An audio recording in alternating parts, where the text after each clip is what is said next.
Asalamu alaikum të dashur teleshikues, paqja, mëshira dhe begatita e Allahut qofshin me ju. Mirë se takohemi këtu për të realizuar së bashku emisionin ton dhe tuajin duke kërkuar përgjigjen.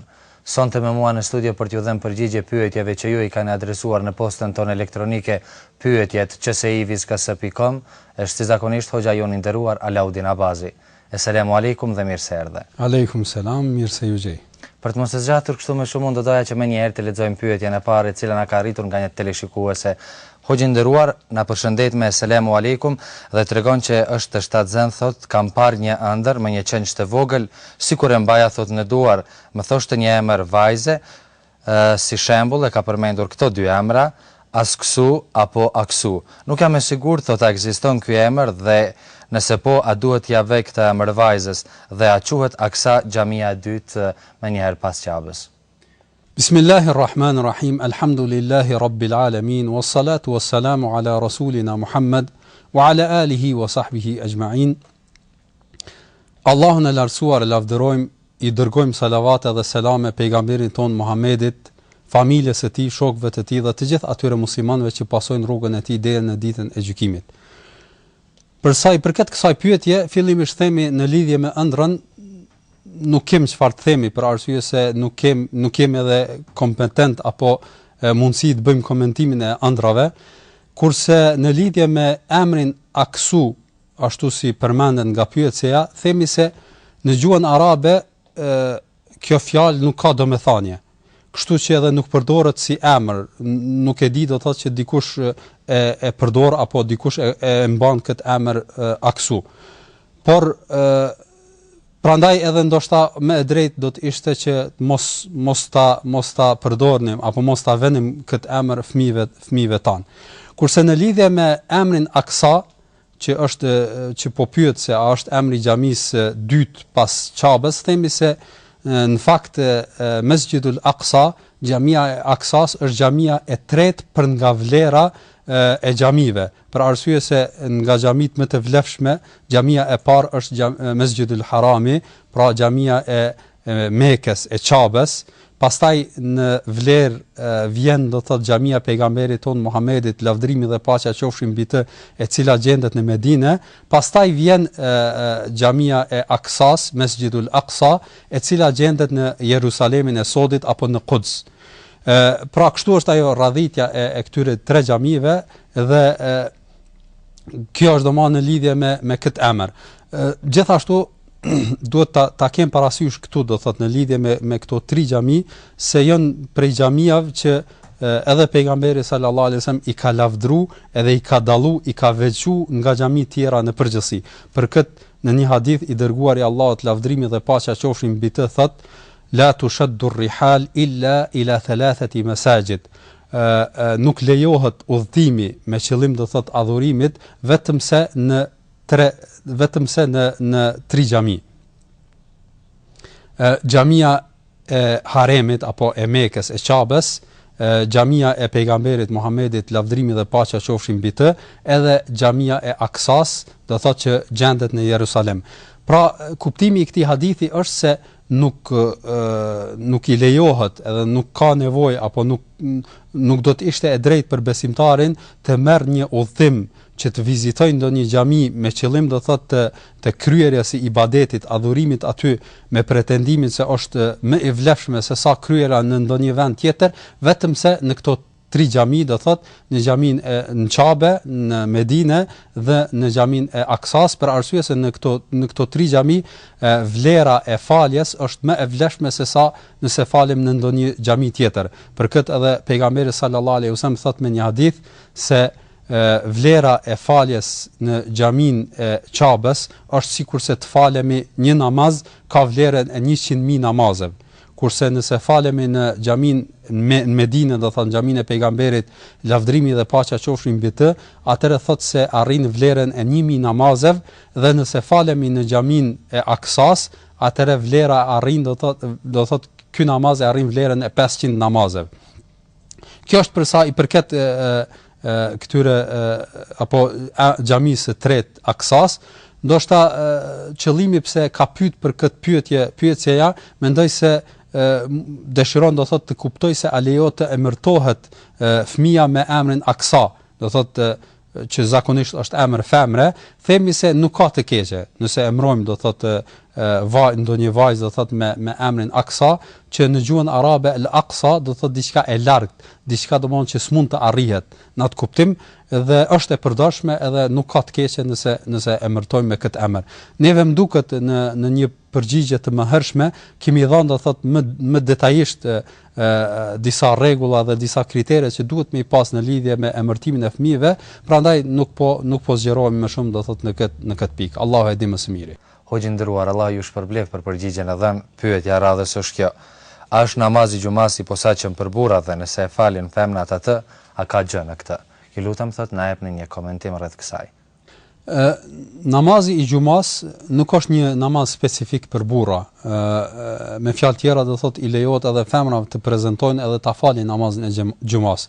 Por ajo çka është e njohur edhe e vërtetuar me argumente të sakta se edhe falja namazit xumas nuk është do thotë obligim për femrat, ashtu sikurse që është obligim për burrat. Kjo është domosdoshmë dallimi ndërmjet burrave edhe femrave në lidhje me faljen e namazit xumas. Pra, nëse ato dëshirojnë të prezantojnë dhe të marrin do thot pjesë në ligjëratën e imamit të cilën e mban dhe të përfitojnë nga kjo, nuk ka të keqe, edhe lejohet, madje mund thuhet se është edhe e preferuar, por nuk është e detyrueshme për to, do thot që të prezantojnë në faljen e namazit të xumas. Për këtë edhe në për shumë vende, edhe në vendin ton, për shkak domosdoshmë se nuk është obligative prezantimi për femra, nuk praktikohet kjo. Do thotë nuk prezantojnë femrat, edhe pse në disa xhami, qoftë në kryeqytet apo ndonjë vend tjetër, ekziston do thotë mundësia që edhe femrat të prezantojnë në namazin e xumas. Në përgjithësi, prezantimi në xhami edhe falja e namazit me xhamat, edhe xumaja janë specifika të meshkujve apo muslimanëve, dhe në këtë lirohen femrat. Në përgjithësi edhe nuk është obligative kjo për ta. Allahu e di më së miri. Hoxhë nderuar, pyetja në vijim është kjo: pasi që merrem thot me tregti një teleshikues, më intereson të di sa është përqindja nga e cila më lejohet ta fitoj në tregti. Po, është një problematikë që shpeshherë ngrihet nga tregtarët, cilët padyshim kanë qëllim të mirë edhe janë do thotë të ndërgjegjshëm, edhe kanë parasysh ligjet e Allahut të lartësuar, do thotë të pyesin se sa është e lejuar do thotë përqindja në fitim, dhe themi se kjo çështje tek fukahat në jurisprudencën islame nuk ka diçka të detajzuar se apo një limit i caktuar se sa i lejohet tregtarit të fitoj gjatë shitblerjes së mallit. Allahu i lartësuar në një ajet në Kur'an thot: ja ayyuhalladhina amanu la ta'kulu amwalakum bainakum bil batil illa an takuna tijaratan an taradin minkum.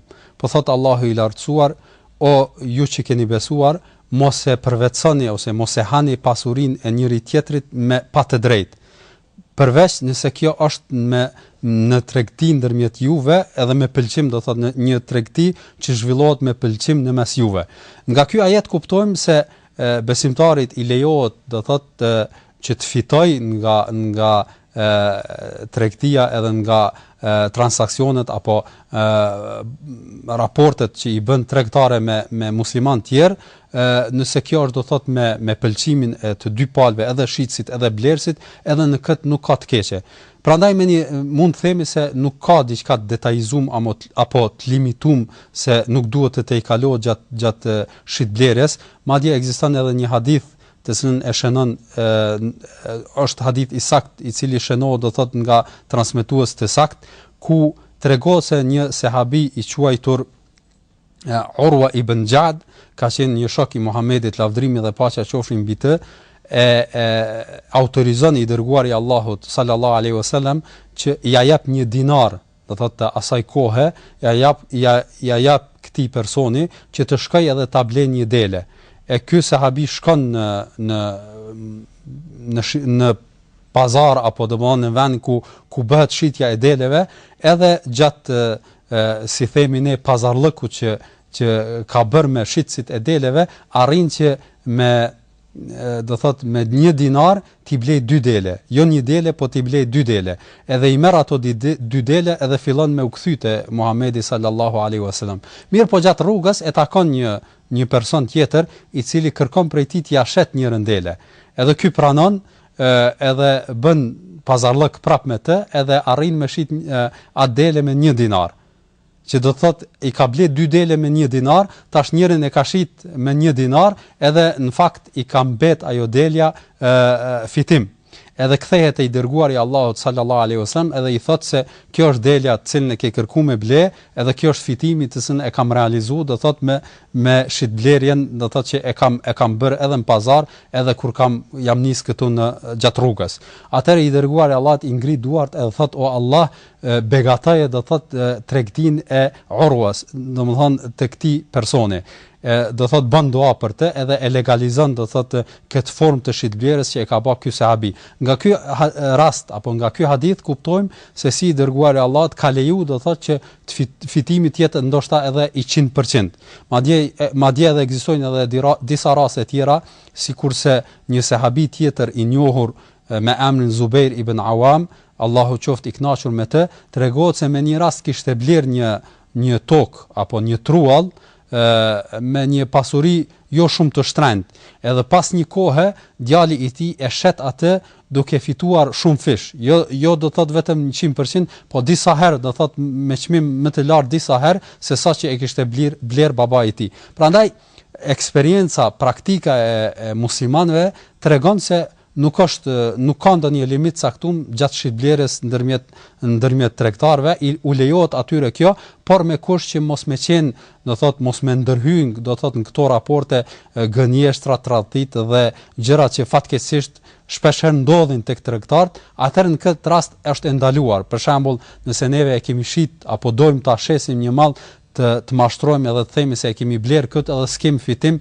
vetëm me e mashtru atë blersin që me marr nga ne do thot me një çmim sa më të lartë edhe me arrit deri te fitimi. Kjo është ajo që ndalohet. Por nëse ne blejmë do thot me lirë edhe shesim me shtrenjtë, kjo është në fakt edhe esenca e tregtarit, punës që e bën tregtari, blen një sen me lirë edhe shet do thot pak më shtrenjtë, varësisht prej vendit apo rrethanave me të cilat do thot ballavaçohen njerëzit në përgjithësi. Ndoshta e nevojshme të cekët në këtë do të ishte ajo se e ndaluar në Islam është monopolizimi do thot i mallit, në kuptimin posaçërisht i mallrave që janë për ushqim edhe që janë esenciale për jetën e njerëzve në përgjithësi, sikurse që janë ushqimet e përditshme, edhe nëse ka raste kur tregtarët i kuptojnë se ka mundësi të jetë mungesë, themi kushtimisht e miellit apo sheqerit apo këtyre gjërave esenciale të jetës, edhe ai qëllimisht blen në sasi të shumta, edhe i mbyll ato, do thot nuk i lejon që njerëzve nuk u ashet ato, i mbyll do thon ndoshta me ujë të tër, edhe pret që ti shtohet malli edhe të ndodhë do thot si themi ne ajo kriza, edhe pastaj do thot tu ofroj shit blersve do thot tu shes me disa çmime të larta, duke shfrytzuar do thot krizën edhe situata do thot rrethanat jo të mira me të cilat mund të ballavaçohet një shoqëri. Kjo është ajo e ndaluara në Islam, edhe nga e cila kërkohet besimtari i sinqert, tregtari i den që e ka parasysh për kushtimin ndaj Allahut të lartësuar, nga kjo duhet të largohet. Kurse shitja do thot me një çmim më të lartë varësisht prej rrethanave, në këtë nuk ka gjë të keqe. Allahu e di më së miri. Allah ju shpërbleft. Hoxhë nderuar, një televizionist është interesuar të di nëse një besimtar e fal namazin dhe pasi ta fal atë e vren që në rrobat e tij kishte ndytësir, si duhet vepruar? A duhet ta përsërit namazin apo si? Në tek juristët islam ka ijma apo konsenzus që nëse besimtari falet qëllimisht duke ditë se në rrobat e tij apo në trupin e tij ka ndytësir, atëherë me unanimitet të juristëve islam, dietarëve në përgjithësi, ata thonë se ky namaz është i papranum edhe ai duhet ta përsëris namazin. Do thotë nuk pranohet tek Allahu i Lartësuar për arsye se në fakt ai e ka fal namazin duke mos realizuar një kusht apo një shart të namazit, e ajo është do thotë që rrobat edhe trupin ta kemi të pastër. Kjo është nëse e bëjmë me vetdi edhe duke e ditë. Mirë, po në raste kur nëse kjo ndodh pa dijen tonë, do thotë pa e kuptuar, themi do thotë me shembull konkret, nëse neve kemi në rrob një ndytësirë, domthonjë një pjesë që është e ndytë, edhe nuk e dim këtë në fakt, edhe falim namazin, atëherë pasi që ta përfundojmë e shohim do të thotë në rrobe se kem pas ndytësirë, atëherë mendimi më i sakt i dietarëve tanë të nderuar është se ky namaz është i pranuar, për arsye se besimtari nuk obligohet, ashtu që e kemi përmend edhe një hadith në disa përgjigje të mëhershme, se besimtari është i falur për ato gjëra që i bën do të thotë pa vetdije edhe për cilat nuk ka njohuri. Prandaj ky veprim të cilën e ka bë besimtari nuk e ka bërë qëllimisht, nuk e ka kuptuar do thotë se a është i pranuar apo nuk është i pranuar, domthonë nuk e ka kuptuar që rrobat janë të ndyta dhe ka fal namazin duke qenë i bindur se i ka realizuar kushtet. Edhe pasi që ka përfunduar namazin, nëse e kupton, atëherë inshallah falet nga kjo. Por ndoshta momenti kur ati i preferohet ta bëj kaza apo ta përsëris këtë namaz, do të ishte atëherë kur nëse ai e kishte vrejtur këtë më herët. Sikur të themi domthon ai e din se në rrobën e tij ka ndytësirë dhe duhet ta pastroj atë.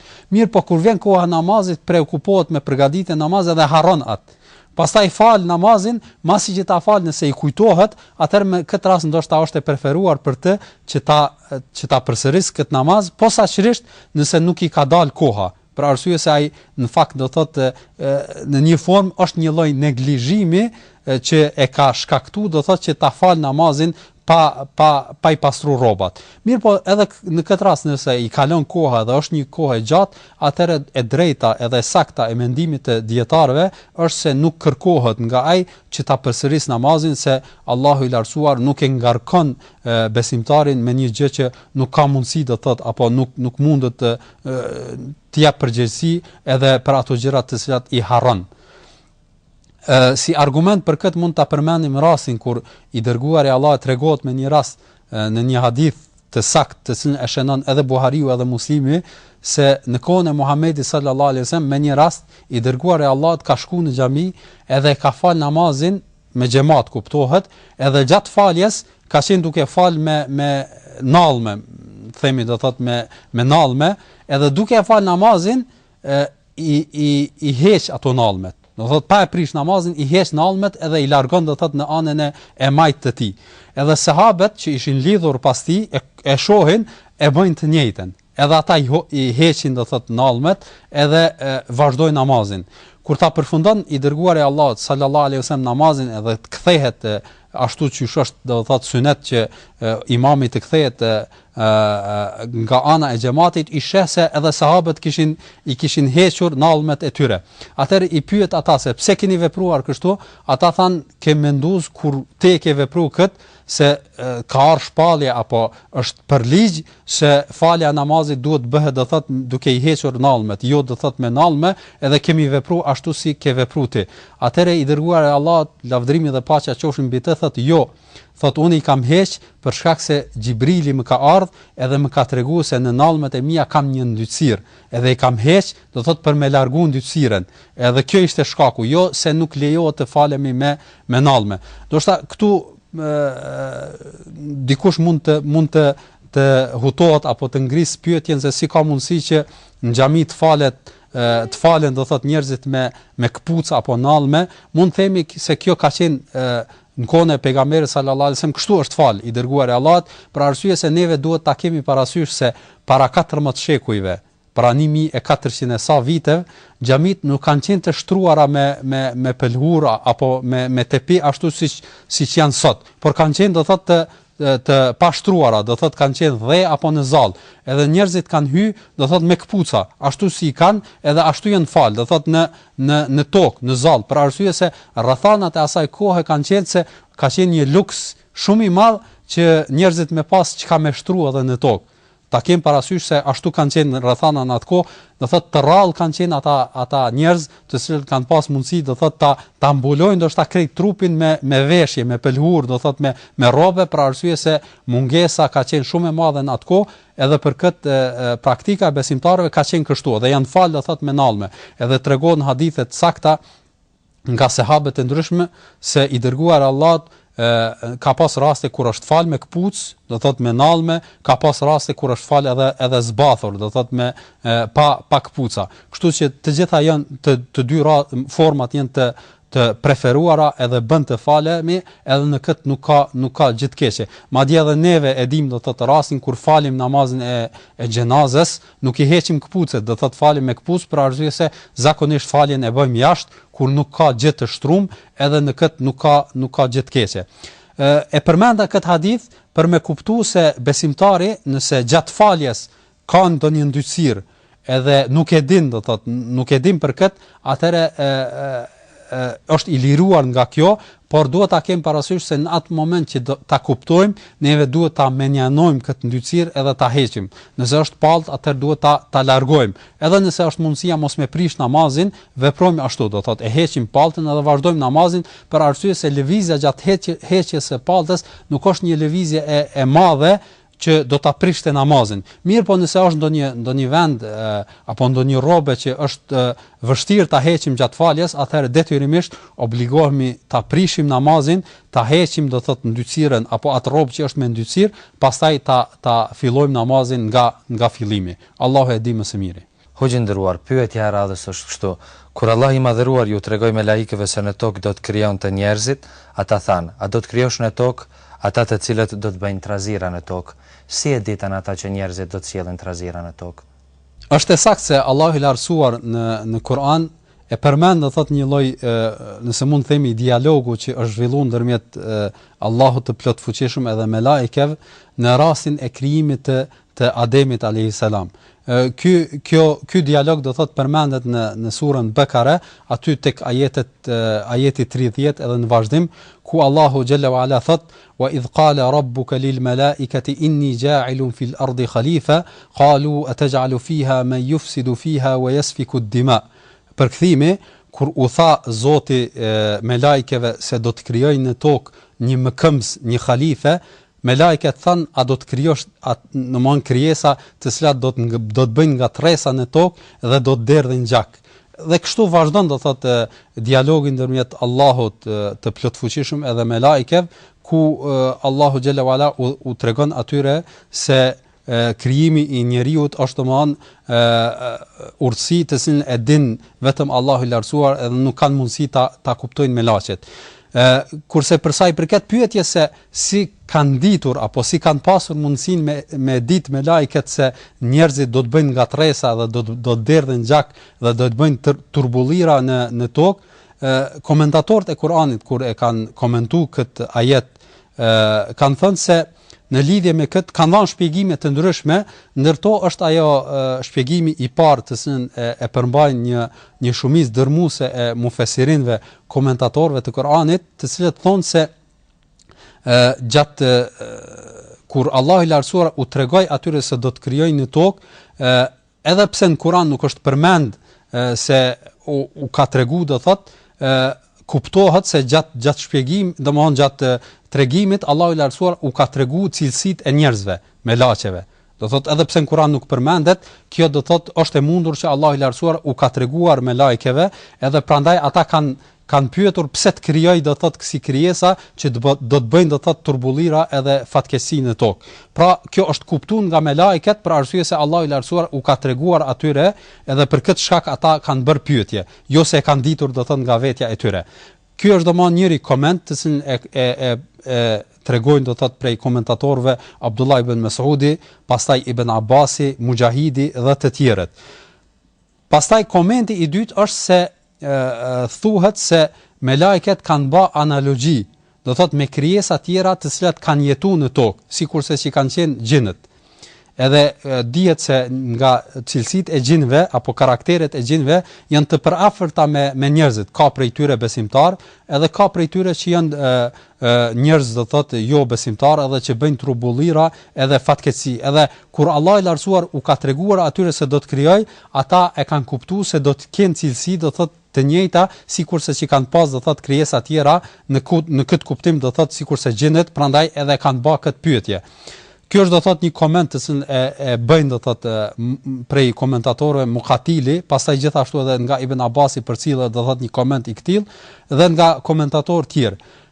Ky është do thotë mendimi i dytë apo thënia e dytë, kurse thënia e tretë është se thuhet se kur me lajket e kanë pa formën se si po krijohet Ademi, edhe kanë kuptuar se cilësitë edhe karakteristikat e njeriut nuk do të jenë sikurse karakteristikat e melaçeve, që janë të pagabueshme edhe që pasojnë urdhrat e Allahut të lartësuar edhe nuk kundërshtojnë asnjëherë urdhrin e tij. E kanë kuptuar do thotë nga forma se si Allahu i lartësuar e krijon, do thotë edhe prandaj e kanë bërë këtë pyetje.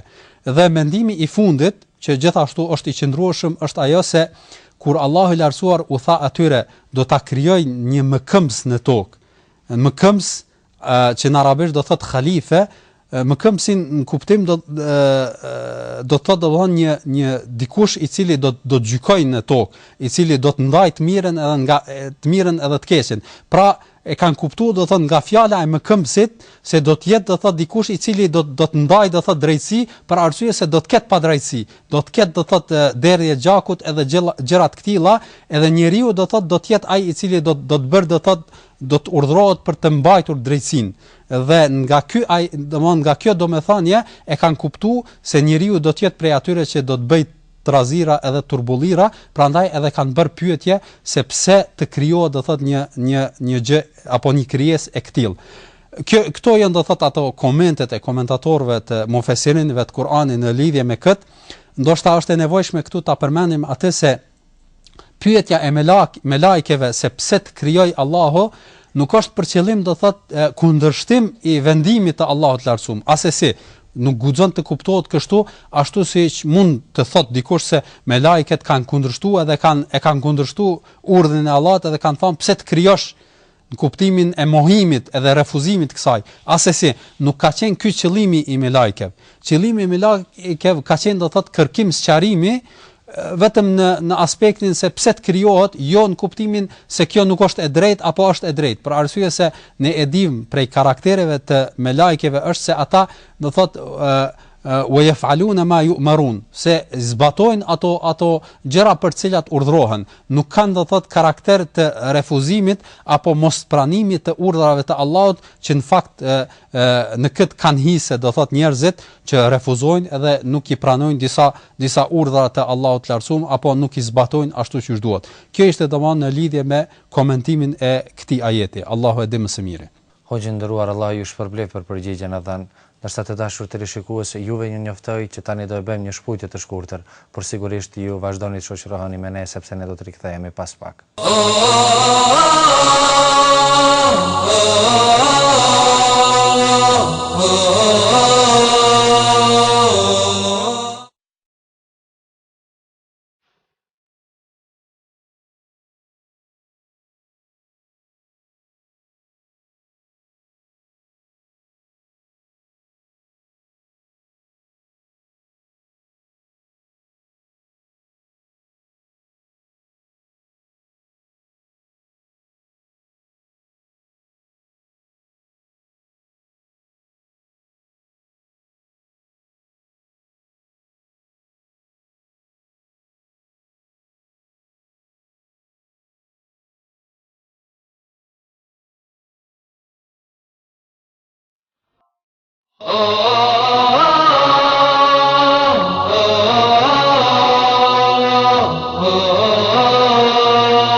Asalamu alaikum të dashur teleshikues, rikthehemi këtu për të vazhduar me pjesën e dytë të këtij emisioni. Hoxhë nderuar, pyetja radhës është kjo. Një teleshikues thotë që e di se është i ndaluar për të pirë alkooli, por për të shitur a është i ndaluar pasi aktualisht unë e shes atë? Fillimisht ajeti me cilën ndalohet pirja e alkoolit ka ardhur në kuptimin kur Allahu i lartësuar thot vërtet vera, bigjozi, shigjetat përfall dhe idhujt janë vepra të shejtanit, vepra të dyta të shejtanit, largohuni prej tyre. Do thot në ajet nuk ka ardhur vetëm në kuptimin e largimit, në kuptimin e mospirjes së alkoolit, po ka ardhur në kuptimin e largimit në të gjitha aspektet. Prandaj besimtari duhet me pas parasysh se është i obliguar që në çdo formë do thotë të jetë sa më larg përdorimit të verës, qoftë do thotë në shitje apo në pirje e kështu me radhë. Në fakt neve e dim se Islami, feja jon është nuk është një fe që e thirr njeriu do thotë në një besim apo në një praktik që ka të bëjë vetëm me çështjet individuale të secilit person. Mirë po është një fe e cila thirr do thotë në kultivimin e vlerave, jo vetëm në individ, po edhe në shoqëri në përgjithësi.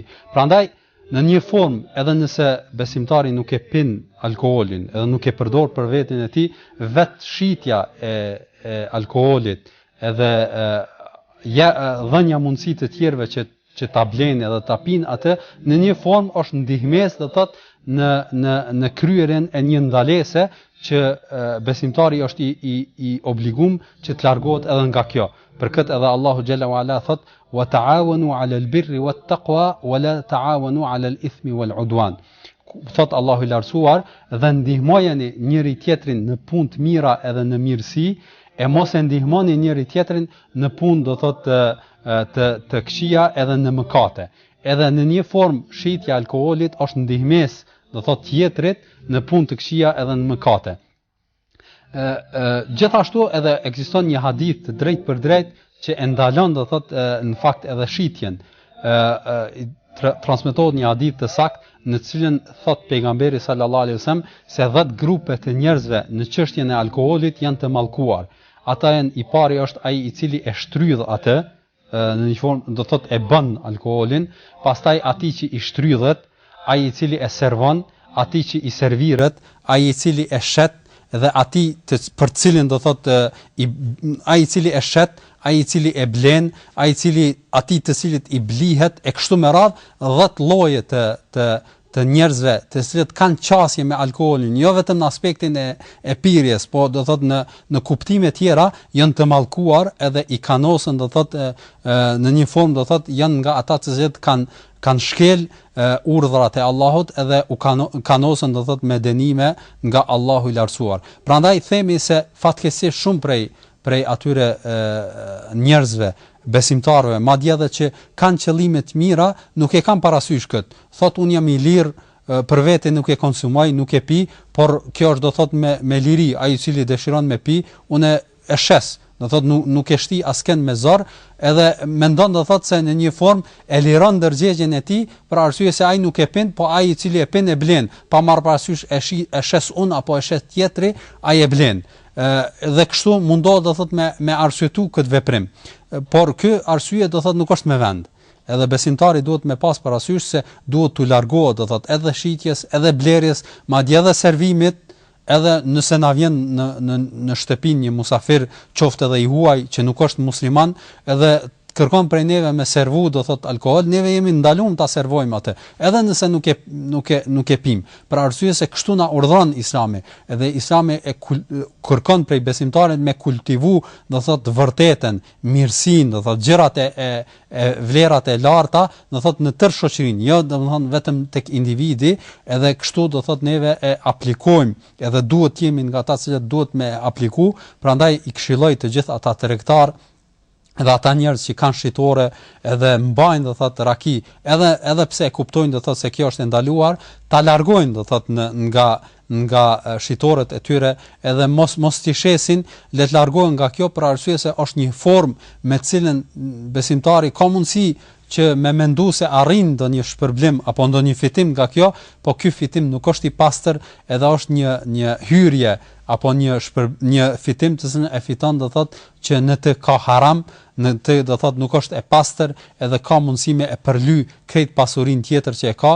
Prandaj edhe një herë i apeloj do thotë ata shitësit që të largohen nga shitja e alkoolit edhe të largojnë edhe të mundohen do thotë që të shesin do thotë gjëra të lejuara, edhe padyshim ai njeri i cili e ka këtë qëllim edhe nuk e shet alkoolin do thotë duke kërkuar shpërblimin tek Allahu i Lartësuar, padyshim ka shpërblim edhe Allahu do t'ja kompenzoj këtë gjë do thotë me fitimet që do t'i vinë do thotë nga anë edhe forma tjera të shitblerjeve që ai do t'i realizoj do thotë gjatë tregtisë së tij. Allahu e di më së miri.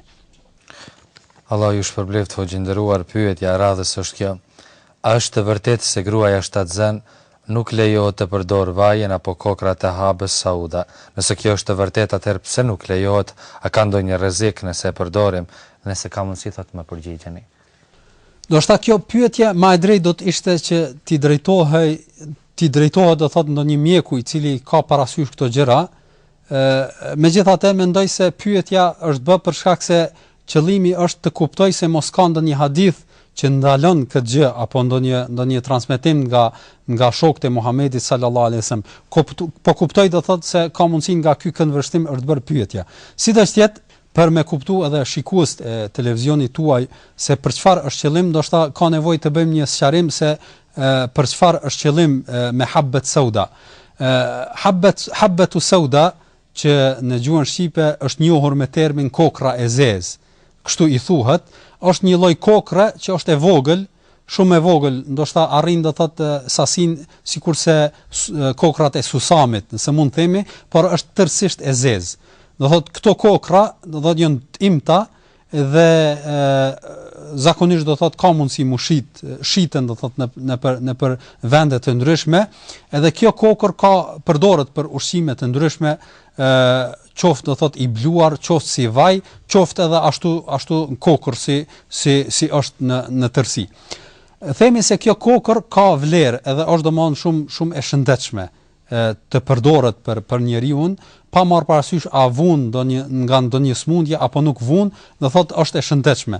Edhe për këtë pejgamberi sallallahu alajhi wasallam thot me një hadith se kokra e zezë do thotë është shërim apo është ilaç, është barë për çdo smundje përveç vdekjes.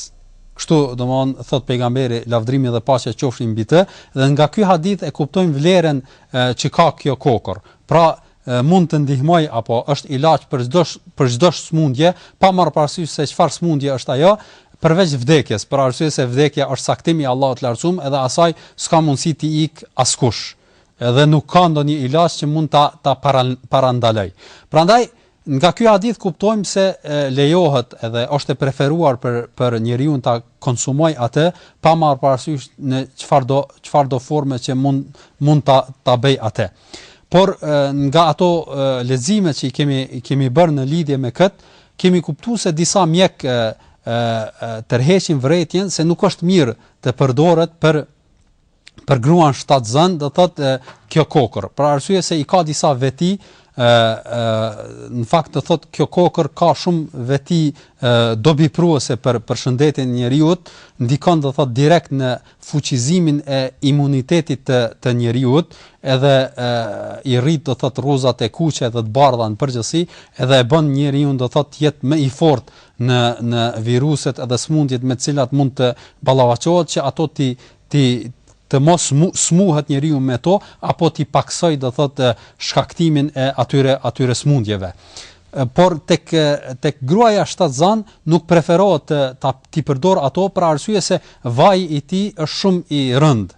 Edhe mund të shkaktoj do thotë që të nxit do thotë ta nxit mitrën edhe të vi deri tek aborti spontan. Prandaj edhe mjekët do thotë këshillojnë që mos përdoret kjo do thotë për gruan shtatzane. Kjo është domthon ajo çka dim në lidhje me kët, do thotë kurse për sa i përket njohurive më të thokta dhe më të zgjeruara, ndoshta më e drejtë do të ishte që të konsultohemi me mjekët, të cilët e kanë parasysh këtë kokër të zezë, edhe i dinë do thotë ato indikacionet dhe kundër indikacionet që mund t'i ketë do thotë nga përdorimi apo konsumimi i kësaj kokre. Allahu e di më së miri. Hoxhë nderuar, para përmbylljes së emisionit e lexojmë edhe pyetjen e fundit. Një teleshikues ju pyet kështu: Si ti përgjigjem thojt dikujt se feja islam është fe vetme e sakt, e kam fjalën nëse do të bisedoja me dikë, si ti tregoj se islamin duhet ta pasoj, si ta bind atë?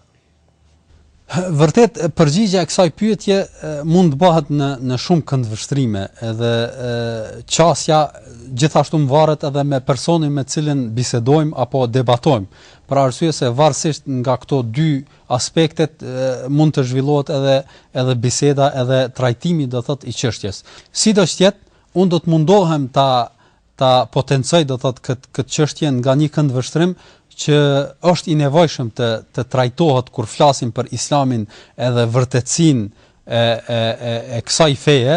Ajo është aspekti i kuptimit apo qasjes që ja bën islami do thot monoteizmit, që në gjuhën arabe i thojnë at-tauhid, e që në shqip nëse dojmë me përkthy është njësimi apo veçimi i Allahut në adhurim, në besim. Çfarë kam për qëllim do thot aspekti i monoteizmit. Neve e dim do thot edhe ka mundësi që lexojmë do thot në shkrime të ndryshme se si fe monoteiste vlerësohen se janë tri fe. Ajo është Islami, Krishterimi dhe feja jehudizmi do thot. Këto tri fe nga çarqe të ndryshme vlerësohen se janë fe monoteiste, karshi do thot feve tjera që janë idhujtari, do thot fe idhujtare, sikurse që është budizmi apo idhujtari të ndryshme që njerëzit do thot adhurojnë në këtë botë. Në qoftë se thellohemi pak më thelbësisht në kuptimin e monoteizmit, atëherë në fakt kuptojmë se kuptimi më i drejtë edhe vlerësimi më i drejt, më i sakt që i bëhet do thot monoteizmit është vetëm ashtu siç ajo shtrohet apo kuptohet nga këndvështrimi islam.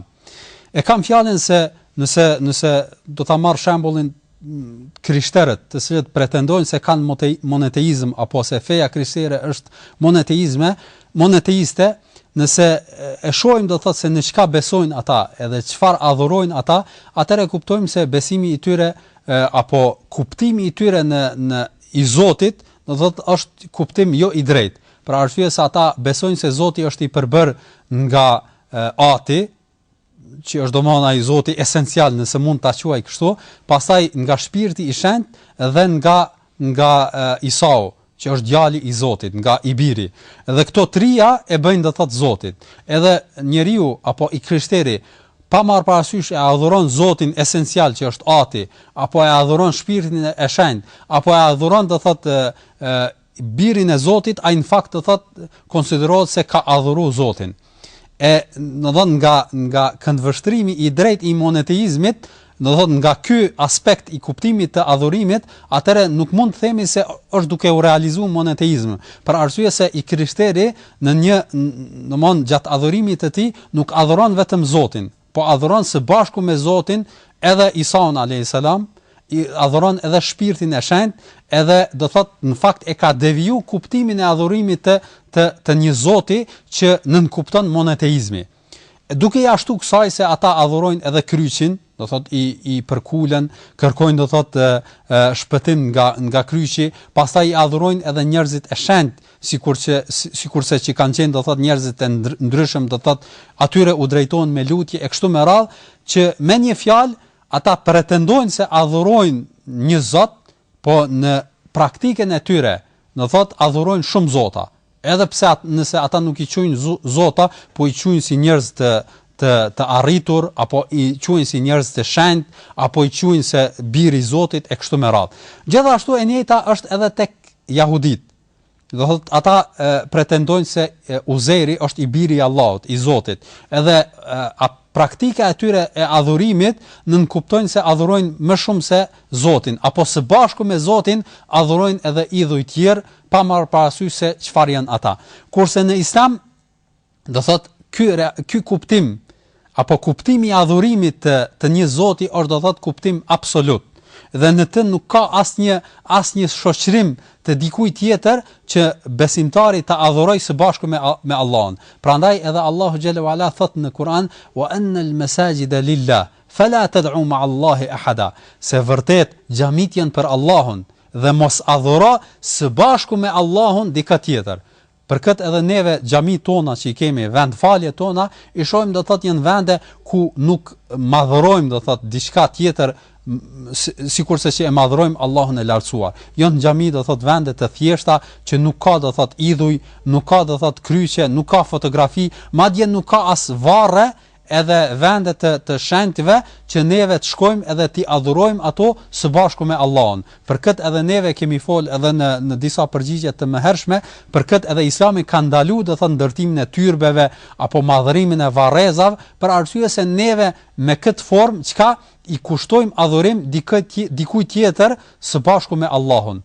E kjo do thot është e ndaluar. E kjo është ajo e veçanta edhe specifika e Islamit me cilin do thot duhet neve ta theksojmë gjatë bisedave me njerëzit të se dojnë mu njohë me Islamin. Se Islami do thot është Islam fe monoteiste, fe do thot që nuk thirr do thot në veçimin e përkushtimin e adhurimit dikujt tjetër përveç Allahut, përveç Zotit. Edhe kjo është ajo esenca që e bën do thot këtë fe të saktë. Për arsye se në këtë fe kanë thirrë do thot apo në këtë kuptim të fesë kanë thirrë të gjithë pejgamberët, duke filluar prej Ademit alayhis salam. Ibrahimi alayhis salam ka thirrë në këtë kur thot inna salati wa nusuki wa mahyaya wa mamati lillahi rabbil alamin la sharika la.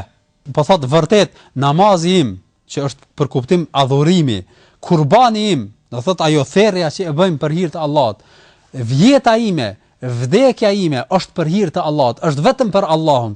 La sharika la. Në këtë nuk ka ortak, nuk ka shoqërues Zoti im.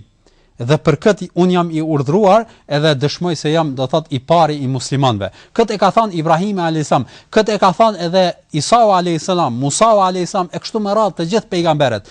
Dhe kjo është ajo esenca e Islamit në cilën do thot ndërtohet kjo fe edhe e cila do thot e bën të veçantë nga fe tjera që duhet pasohet edhe duhet do thot ta kem do thot apo të jetë do thot një fe e vetme e saktë. Do të kthejmë do thot në anën tjetër. Pse do thot vetëm Allahu të adhurohet? Apo pse Islami do thot thirr do thot në adhurimin e të vetmit Allah, të vetmit Zot? Kjo është domosdoshmë shumë thjesht, për arsye se Zoti është ai krijuesi jon. Zoti është ai i cili na ka krijuar neve, është ai i cili e ka krijuar këtë botë. Edhe çdo gjë që ekziston këtë botë ndodh do thot me vullnetin edhe me dëshirën e tij, jo me vullnetin e dikujt tjetër, jo me vullnetin e kryqit, jo me vullnetin e Isaut alayhis salam, i cili ka qenë pejgamber i thjesht, jo me dëshirën apo me caktimin e tij. Po kjo ndodh me caktimin edhe vullnetin e Zotit.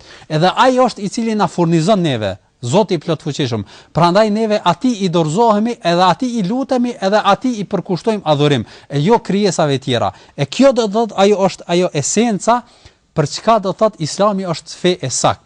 Islami është fe e vetme e saktë, për arsye se e shtjellon apo do thotë e çet në pah do thotë se besimtari apo njeriu nuk ka të drejtë, nuk ka bë do thotë zullum që nëse adhurimin e tij, besimin e tij ja dedikon dikujt tjetër përveç Allahut të lartësuar. Do thot ai ka bën në fakt krim, për nëse neve e besojmë Isaun alayhis salam se është djali i Zotit për shembull. Atëherë neve kemi bërë krim për arsye se i kemi mvesh Zotit një diçka që Allahu është i pastër prej asaj. Edhe për këtë do thot Islami mund të themi do thot se është një fe e vetme që duhet pasohet edhe duhet do thot që ta zbatojmë edhe ta konsiderojmë do thot si fe të pranuar tek Zoti i plot fuqishëm, për arsye se e realizon do thot kuptimin e drejtë të monoteizmit. Në këtë kemi shumë çfarë të themi do thot për me vërtetuar se Islami është një fe e vetme e pranuar edhe e saktë, por për shkak do thot kohës nuk do zgjerohemi më shumë. Shpresojmë në ndonjë përgjigje tjetër apo ndonjë rast tjetër që t'i theksojmë edhe disa aspekte tjera të veçanta specifike që e bëjnë Islamin që të jetë do thot një fe e veçantë që dallon prej të gjitha feve tjera, edhe që meriton apo është më së e drejtë të pasohet e mos të pasohet ndonjë fe tjetër. Allahu e di më së miri. Hoxhë nderuar, më lejoni që në emër të televizionistëve t'ju falenderoj për prezencën tuaj dhe padyshim për gjitha përgjigjet e dhëna. Allah ju shpërbleft edhe juve për thirrjen dhe shpresojmë që shikuesit juaj janë nda të kënaqur me përgjigjet që i kemi dhënë. Allah i shpëton. Dhe ne shpresojmë ashtu, ndërsa juve të dashur teleshikues, ju njoftoj që këtu do të ndahemi. Bashkë takohemi javën që do të vjen. Deri atëherë ju lëna për kujdeset e Allahut. Assalamu alaikum.